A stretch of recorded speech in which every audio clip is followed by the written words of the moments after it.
Good afternoon, everyone, and welcome to Fellowship Friday. And I pray that as you're ending your week, that you had a good one. And if you didn't, that God gives you clarification and understanding and wisdom on how to deal with what took place this week.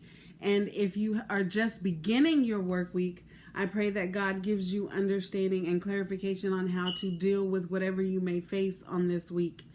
I want to ask the question, how do you deal with the situation when God has removed you out of a position, out of the posture where you're able to put your hands in it, where you're able to do your own thing and try to fix it yourself? See, so many times we are in the midst of situations, we're in the midst of storms, and we try to do what we can to try to fix it and make it better. But what do you do when God puts you in a position, God puts you in a posture, when he or she puts you in a place that you're not able to put your hands in?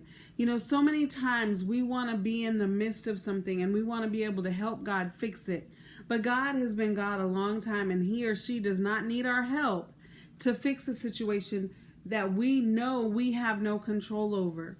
And so many times God will put us in a place, God will position us in a situation and in an outcome and in an environment where we have to do nothing but listen. So many times we're told what we need to do in the midst of our situation, in the midst of our storm. But when we're in the midst of it, we think we have all the answers. But when we're not in the midst of it, we're still in the situation, we're still in the storm, but we're in a position where we can't put our fingers and our hands on it and try to fix it and make it better, then God is able to speak to us and tell us what it is that we need to do, and we can hear. So many times we hear what we should do in that situation, what we should allow God to do. But when we are put in a place, when we are taken to a place that we can't control, that we have no way to maneuver and manipulate and do what we do to fix it, then we have no other alternative than to sit and allow God to speak to us and tell us the truth. I've been in the midst of some situations and I didn't understand why it was I couldn't do what I wanted to do to fix it. But now I see God was saying, do you trust me? Do you have faith in me? Or do you trust what you can do? Do you trust what you're able to accomplish and make happen?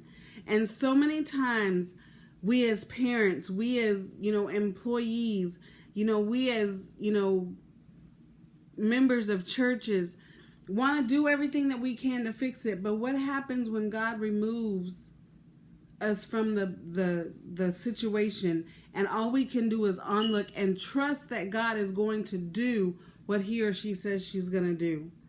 On today, on this hashtag Fellowship Friday, hashtag hold on, I'm going to put Jesus on that, all issues, hashtag you've been released. Give it to God and let him or her handle it.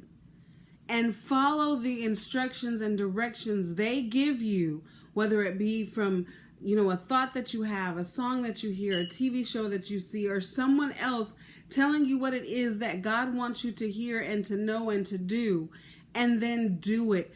Don't deviate. Don't try to do it your way. Follow the instructions to the letter and watch God move and work in your situation. Have a wonderful day, and I will see you on tomorrow.